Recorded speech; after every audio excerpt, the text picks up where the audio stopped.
And Frances will know this, we've had loads of treatments.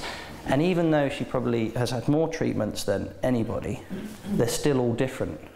Which is one of two things. I'm either making it up as I go along, probably likely, or they just change. Now the real reason is for the change of treatment is that you have a basic framework, of course, a body is a body.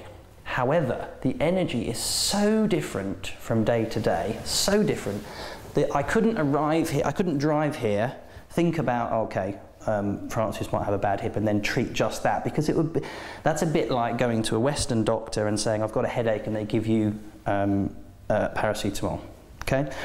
I have to listen to what she says, but also I've then got to feel what that feels like in the body, and that could be very, very different. If Frances comes to me with a headache, we'll go back to the headache analogy, one headache could have very, very different energetic feels. So if she has a headache one week, that could manifest in her body completely differently from if she comes another week. So really, the treatments will be very different. It's quite good for me, because it keeps me sort of entertained, really, rather than just being standard and dull.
I find it fascinating in the body how you have at the same moment, a bit extreme to say, but kill and cure.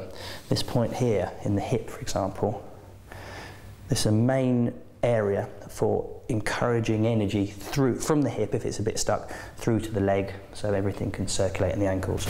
However, as a karate kick, if you hit this point, it's designed to do exactly the opposite. It takes the leg straight out of the game. So you hit it with a heel, boom, and you can't move at all. So each point, depending on your intention, is quite literally kill or cure, which is what, you know, you must always be very respectful of all the points.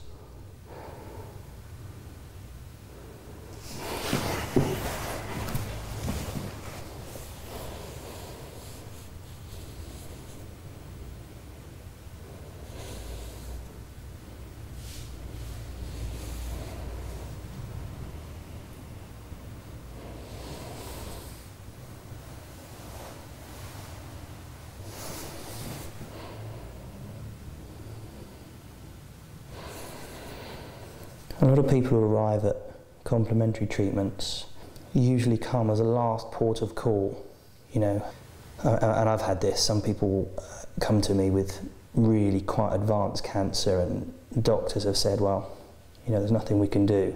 Try complementary medicine as a sort of, you know, you never know. And of course, at that point, they're just not strong enough. I mean, they have been, but on the whole, if we're honest, they're just not strong enough. And so then people think that they're not a real and viable option of treatment. And I struggled with that for a while, because then I just thought, well, you know, what are we doing? Are we just doing a bit of, you know, tickling and massage?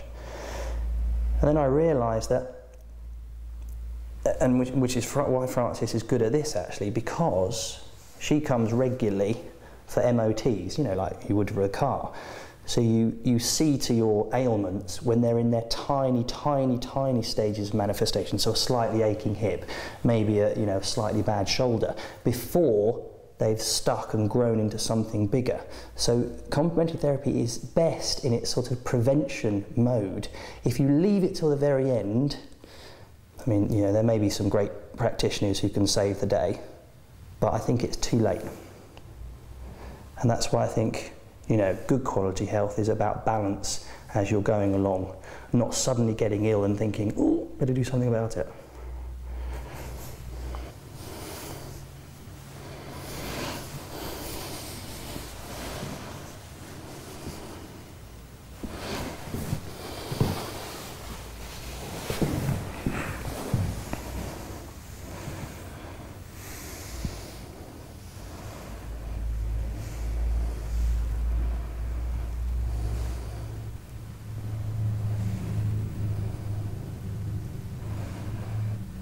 Is that all right? Is that pressure okay?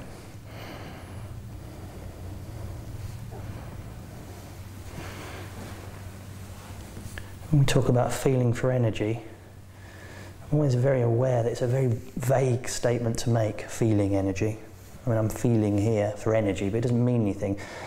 So for you to understand it, feeling energy is this. If you were to put your arm around someone, around their shoulders, partner, child, whatever, friend, and they'd had a really bad day, you can feel it. I mean, it's obvious, it's an extreme, but you can feel it.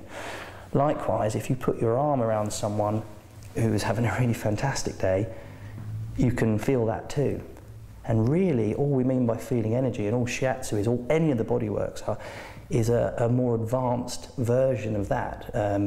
You've practiced it, and you can feel without it having to be such an obvious thing to feel. I think anybody can do this sort of thing. It's not magic. You don't have to have meditated in Tibet for 14 years and, you know, prayed wherever. Anyone can do it. You're just heightening a different sense.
Thought that would wake you up, just in case you're having too much fun.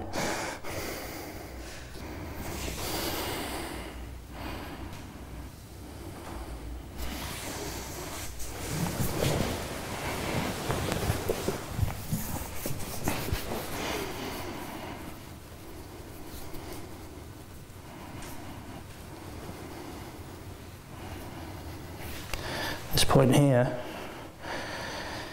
is one of the most, I think one of the most famous and most important points for overall general health, called large intestine 4. I can never remember its name in Chinese, but it translates to the great eliminator, and it's pretty much brilliant for everything. You read any manual, any book, and they say, oh, press large intestine 4. I include it in most of my treatments, and I think it's one of those good things to have in your herbal remedy clinic at home, you know, your cabinet.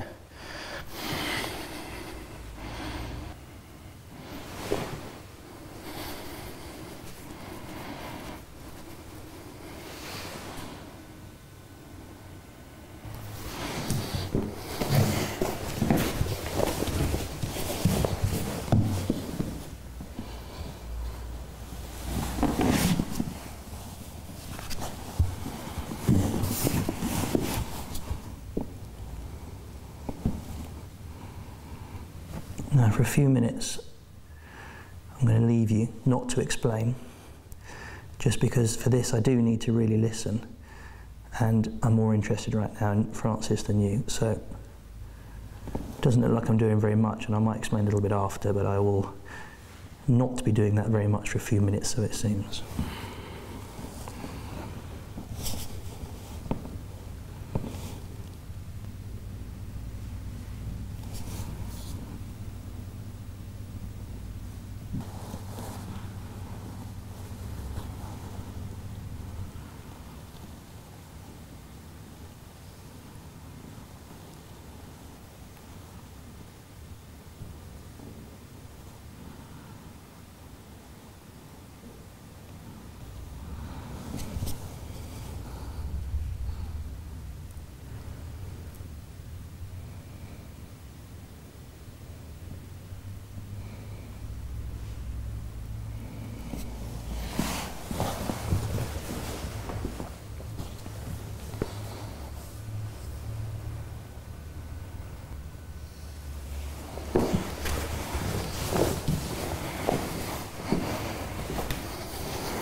To finish, we finally come back onto the Hara, just to see if the energy in the areas that we checked, if they've changed.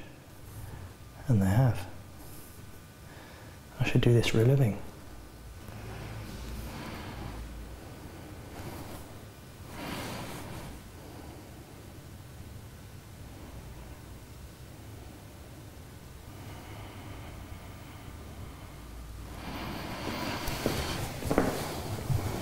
Okay, you're cooked.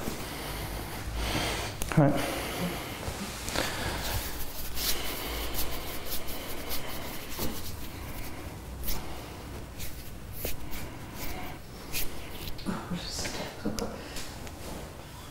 Just move my toes out, I'm cramping my toes. So at this last stage, what we would traditionally do, Frances knows this, I'm always telling her, don't really give advice. Her simply, slightly stiff hip, if we just talk about that, is just to keep the area moving. So, you know this, so everything, you know, little circles with the hips, small stretches, anything to keep that area working. Because as well as the treatment being important, I think it's more important that there's a danger, it's not with Frances, but I've had this a lot, there's a danger that patients can rely on treatments alone, and then they become treatment junkies, probably a bit of a harsh term, but I think it's fairly true. So then it's my job or a practitioner's job then to give follow-ons so that then the person who's just had the treatment can go away and develop some sort of responsibility for their own health. Because my ultimate goal, I know it sounds a bit harsh, my ultimate goal is actually never to see Frances here apart from her MOTs, you know, every 6 weeks or 8 weeks or so. To see, you know, can see her as a friend, that's fine. But it's a problem, and I'm doing something wrong, if someone's coming back again and again and again and again and again and actually not getting any better. Some treatments can take a while to work, but if they're coming back after a long, long time and not getting any better, you've got to wonder, well, it looks like I'm given the responsibility to get them healthy, and actually, in truth, it's their responsibility. How do you feel? All right. Yeah. Well, a thorough workout. It was a bit of a thorough workout, yeah. A bit different because we have to chat through it, but nothing serious. And see how your tummy goes. No, the hip was good. I could certainly feel it working. Yeah. Good. Done.